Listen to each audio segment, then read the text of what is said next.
The question is, when we do a process like the 8 spiritual breaths, even if we find ourselves overloaded by the Shakti that comes in, should we nevertheless just stick to the discipline and deal with what arises, or can we take breaks in between? Yes, that's a fair assessment of the. Yeah. Now,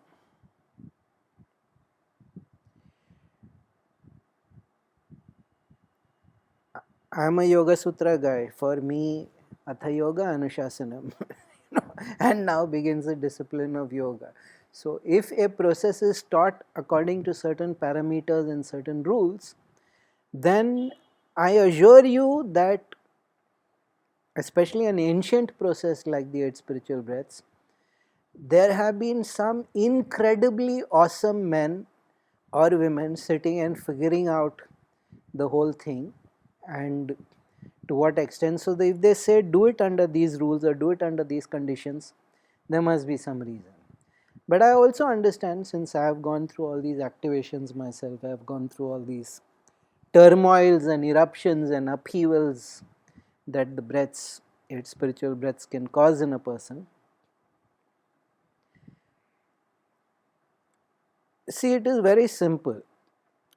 Until you come to a place where you are permanently connected to the Shakti, anytime you break discipline, you go backwards. It is a setback, it is a step back, it is a slide. Now you miss for 2 or 3 days, you shouldn't, but okay, life circumstances are such, something has happened, you miss. You miss for 2 or 3 days, you can more or less make it up. You miss for a day, it's really not such a big deal. Though don't use that as permission now to, to miss for a day. You miss for a day, it's really not a big deal. You miss for 2 days, you can instantly feel the difference in your body. You miss for 3 days, 4 days, you can feel the slump in your energy. You can feel the slump in how you are thinking, acting, feeling, and the kind of energy that you have on a regular basis to function. You can feel it. If you are doing a process like the 8 spiritual breaths, which is a very, very highly energizing process, we all know that. The minute we do that, we get supercharged.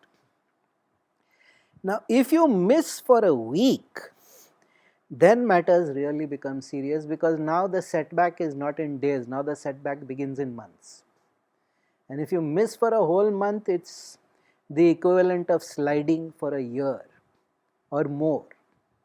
Because the rule in yoga and healing and everything is that to fix something, that if a chronic condition is endured for a year, it takes at least 1 month of intervention to fix that. The rule is always 1 month to the year. So it works the other way around also. If you are trying to develop a new state, if you are trying to develop a new state of attainment or being or internal energy, and you interrupt the process, then if you miss a month, it means you've gone back a year. But it's actually, the slide is much more dangerous when we do a process like this, because if you miss 90 days, that's it, you're back to square one. Actually, 90 days is for the really advanced people. For the beginners who miss, you miss 14 days, you're back to square one. Because while it is true that regular practice of the breaths, indeed any regular kriya, any regular pranayama, any regular kundalini yoga or hardcore old school method will build up the internal Shakti, will transform you, will take you to a certain place. But it is not so easy as people think. And it is not even how intensely you do one day. It is how regularly can you do it so that the body is habituated, the body is broken into that new pattern. Because when you shift, you don't shift only your mind or only your emotion. A yogic process never happens like that. A yogic process, when it goes up a stage, mind, body, emotion and energy go up. There are many other processes where the body can be shifted into another level of functioning, the emotions can be shifted into another stronger level or more compassionate level, the mind certainly can be trained in many extraordinary ways, but the full package If you're doing a process like the 8 spiritual breaths, the full package will require all 4 to be shifted, and that does not happen merely by willing it. It happens only through regular practice. Because to bring in that much of Shakti, to accumulate that much of Shakti within the body, to be able to regularly draw in Shakti from the environment or from the vital dimension, to keep drawing in that Shakti, and then that Shakti starts slowly transforming you at a very deep level, that takes time. No matter how talented you are, it takes time. So if you miss,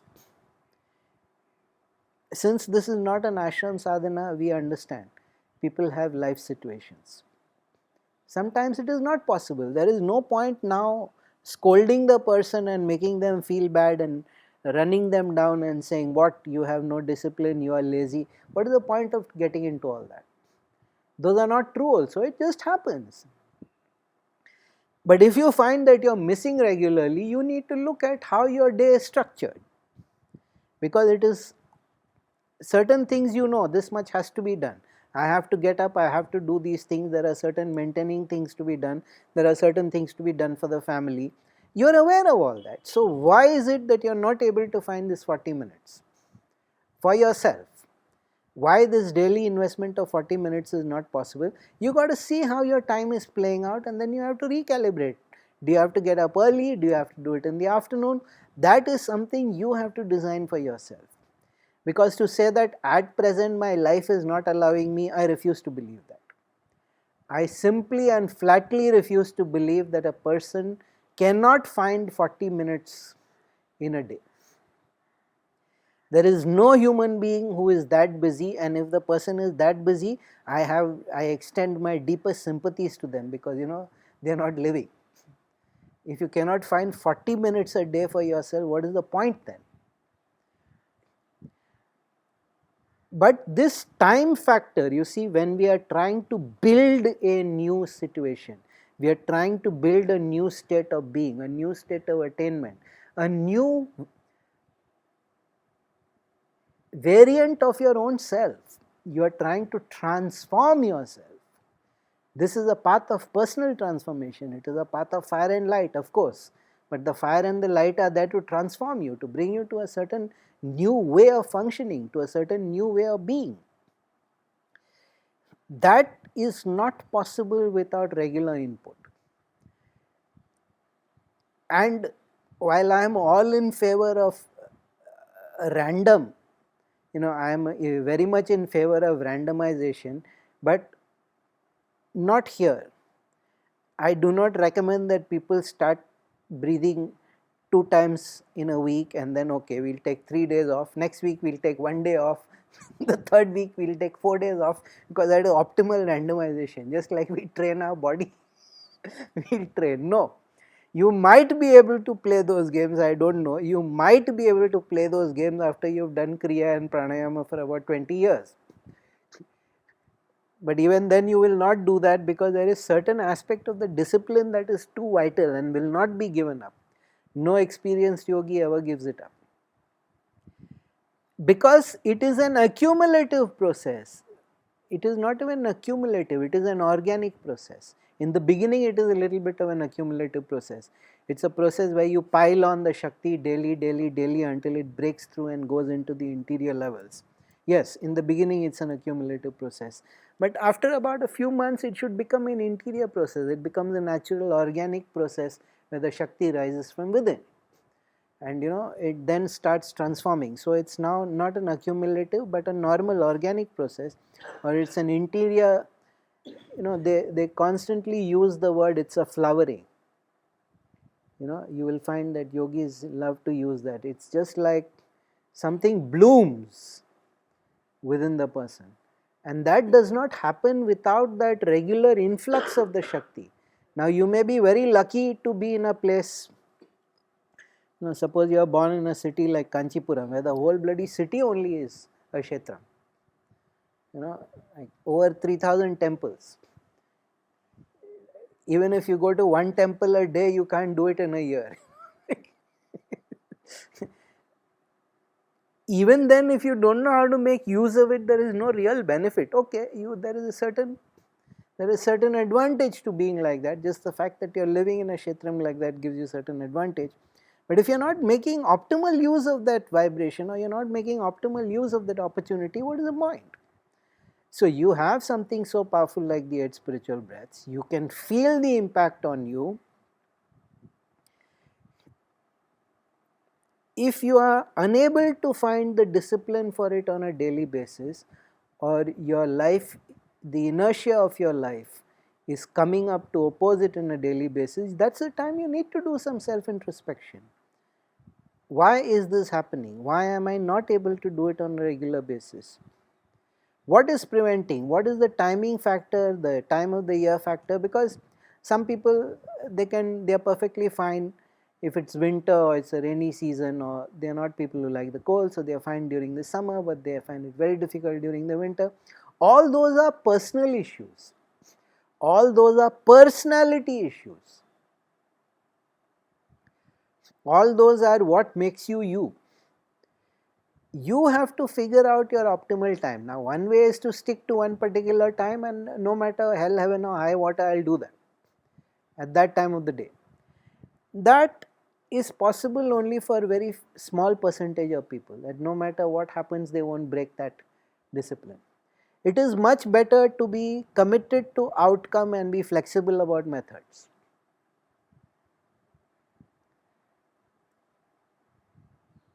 If you just decide, I won't go to sleep till I do the breaths, you will find a way to do it before you go to sleep. Then after you don't sleep because you did the breaths just before you went off to sleep, then you will find a way to do it earlier in the day. So that's what I meant, that you are committed to the outcome and you are flexible about methods. The deeper problem with this, it's, these are all technical things. These are all just managing the days or the events of your life, or managing your time better, or being more efficient. The deeper problem with experimenting like this is, the process has been taught in a certain way. All kriyas are taught under certain fixed rules or fixed parameters. If you start experimenting, you are saying, I know better.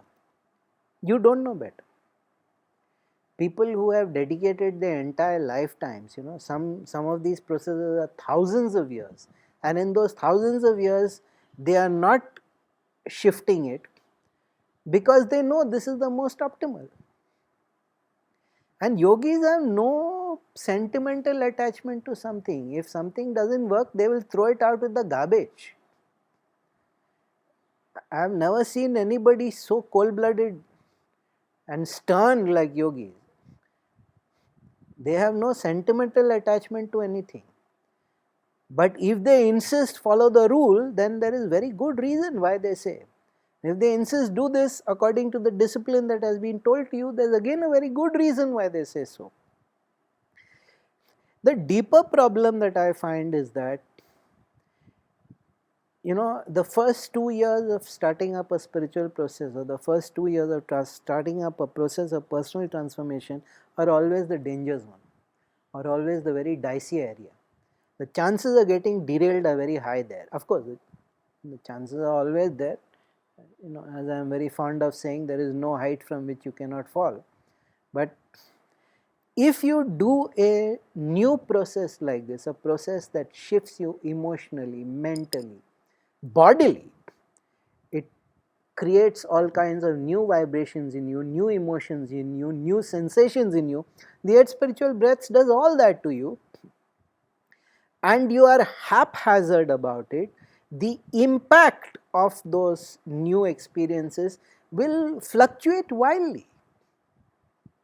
If you were doing them on a regular basis, you were doing the breaths on a regular basis, you were doing them on a disciplined basis, very soon the energy kind of comes to an equilibrium, it comes to a stability.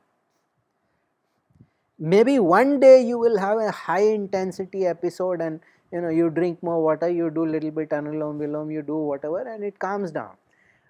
Okay, so you did it, you didn't do the breaths. But if you're doing randomly, 1 week you did 3 days, the other week you did 5 days, then you did 2 days again the third week, you never know how the energy is going to impact you. You never know how it will rise and how it will, and it is, sometimes it rises in very uncontrollable manner. Now because we have parampara and we have all that, there's always help available, there's always advice available, but nevertheless it does rise in a very dramatic fashion. It does rise in a very strong and uncontrollable, like a runaway horse or something. Now if you are erratic in your practice, the experience that you have will also be erratic. And you might just be creating more trouble for yourself, because this is after all a Kundalini Yoga process, and a Kundalini Yoga process is always to be dealt with seriously. When the Kundalini rises, and the Kundalini has a rather cosmic perspective on things. Your day-to-day problems are not of deep abiding concern.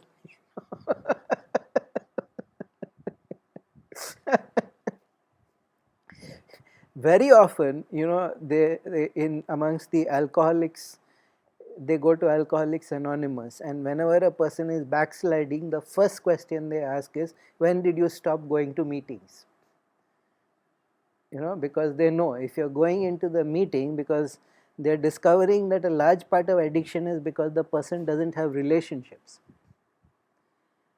In their life, they don't have proper authentic relationships. So the addicts become a sort of default relationship necessity that is being provided to, and when that relationship is no longer available, that's when the addiction vibration activates again. So in yoga, the first question they always ask is, how frequently are you doing the process? Because they know if you're doing the process, you're connected to the parampara, you're connected to your teacher, you're connected to all the people doing.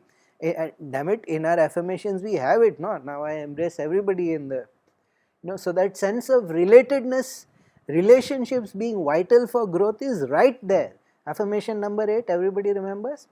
Now I embrace all those in the practice, I embrace the city, I embrace the city. So the sense of relatedness and relationships is very clearly there. Nowhere is it said that you are on your own and you are. The point is, if you do not do your practice, that sense of connectedness, not just with the people doing the practice or with your family or with your state, city, country, universe, you lose that ability to connect. And you do not grow in Kundalini Yoga, you do not grow in Shakti unless the ability to connect is set so that Shakti can influx and it can outflow. That, in many of our affirmations, we are consciously drawing energy into ourselves, we are consciously giving energy out. It does not happen without discipline, it does not happen without regularity. Why do they? The same thing is in the martial arts. No, in the martial arts, at least everybody knows, if I don't practice every day, it will fall off, because that is the outcomes are very obvious. Or dance, everybody knows you have to practice every day, the outcomes are obvious. If you don't practice every day, you can't do the movements, you can't do the katas, because this is an interior dimension thing, and because our breaths, the spiritual breaths, is not too physically demanding, people make the mistake of thinking that the same discipline is not needed. And the fact of the matter is, trying to move your body in perfect control as the breath demands is just as difficult as learning a new difficult asana. In fact, I know people who are actually very good hatha yogis, and they also can't control their body. They can't stop when it needs to stop, or they can't make their body do what they want it to do. Now you want to come to a place where you become stronger, you want to come to a place where your body is capable of doing much more, the regularity has to be there. Sporadic intervention will not do. So anything less than 5 days a week is not serious. Even 5 days a week is unacceptable. 6 days a week if you can regularly do, all right, because some people, they genuinely get overloaded, but even that they should not use as an excuse not to go into 7 days. It is true, some people in the early days, you can see they get blown apart, they literally get blown apart, they can't take it, so then they do it 6 days a week and one day they take a break. Again, it is recommended you don't do it on the same day, you do it randomly. Don't just decide, okay, Sunday, I won't do. You do it randomly.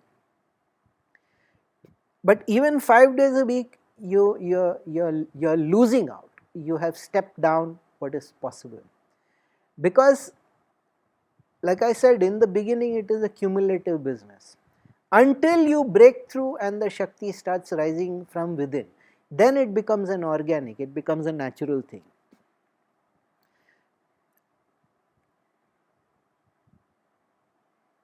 But setting yourself up, taking that decision, because you see, this is all taught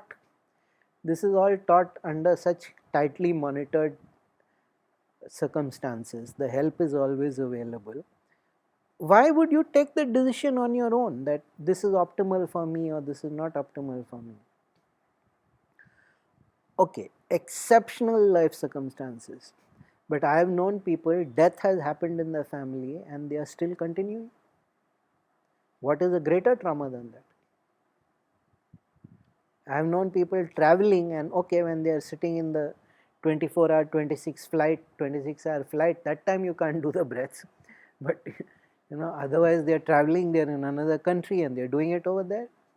So it becomes a matter of personal priority. It becomes a matter of how much do I really want to transform myself. And in a large number of these cases, yes, what they are saying are all genuine issues why they can't do. But the deeper reason which they don't want to face is, at the moment we are not ready to transform. We really don't want to change. At the moment we are really not prepared to deal with what will happen if we come into our own power, if we really shift our conditionings, if we really let go of our pain and suffering. This is the most disheartening thing. This is the astonishingly disheartening thing, because how much people hug their pain and their wounds. Sometimes it is inertia, the body rises to block it.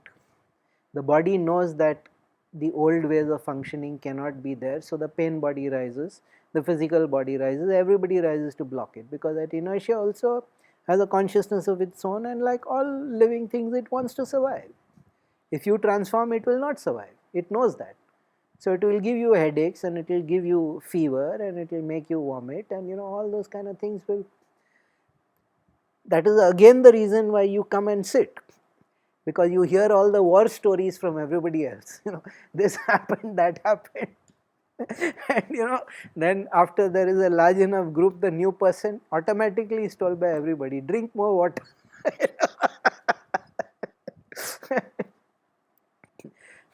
But very often it is not life circumstances, because like I said, I know people who maintain the discipline in the worst life circumstances, and they have come back later and said that was the one thing that kept me from falling apart. Where the fact that I have these 40 minutes and I am with myself, and that has held me together. Again and again you hear this story. This is the commonest story that you will hear, that my sadhana was the one thing that kept me from falling apart. And usually what happens when people don't fall apart in a crisis, all of us have seen this also. A crisis happens, the person responds magnificently, deals with the crisis. Few months later, there is a complete physical and mental and emotional collapse, because the collapse or the fall or the breaking apart was merely postponed. But that psychic price had to be paid, the physical price had to be paid, and it is paid. But if you are doing a transformative process like this, like the 8 spiritual breaths, you will find that the collapse doesn't happen. Merely because at that one moment you held on to this central pillar. You held on to this one factor, because the Shakti is then playing out. And I had mentioned in my talk that intensify sadhana when trouble comes knocking, and mentioned that very clearly. So I don't like to sit on anybody's head and basically lecture them that do the sadhana, because it doesn't work. Either the person knows themselves or they don't know themselves. But in the beginning it might be difficult, especially if you're not a disciplined kind of person. But once it catches, you won't give it up for anything. The very fact that people are coming with these stories that life is interfering means it has not caught. Once this thing catches you, you will not give it up for anything or anybody. That is like a guarantee. So as always, no matter how many times you go off track, realign yourself. Come right back. Start it up again. Start it up again. Start it up again. The Japanese have a great saying, no? Fall down 7 times, get up 8. And like that's the attitude. It doesn't matter. Okay, it didn't work. I am the best example. 9 times. The 9th time, it finally I managed to get it done. 8 times I took it up. It went here and there. It would go for some time and then go for some time and then go for some time. Then when I said, I'm not bothered, I'm just doing this. I'm not bothered about growing. I'm not bothered about attaining. I'm not bothered about interior states and seeing visions and lights. I'm just doing this on a daily basis because it was embarrassing, lack of discipline. It was really embarrassing. Personally, it was very embarrassing. You can't do something like this. You just can't stick to something like this. The minute I gave up all those glorious technicolor dreams of spiritual attainment there, like a rocket. It's always the case, isn't it? The minute you say, to hell with everything else, I'm just doing this no matter what happens, that's the moment everything happens. And as long as you have one eye on the goal and one ear on the applause from people,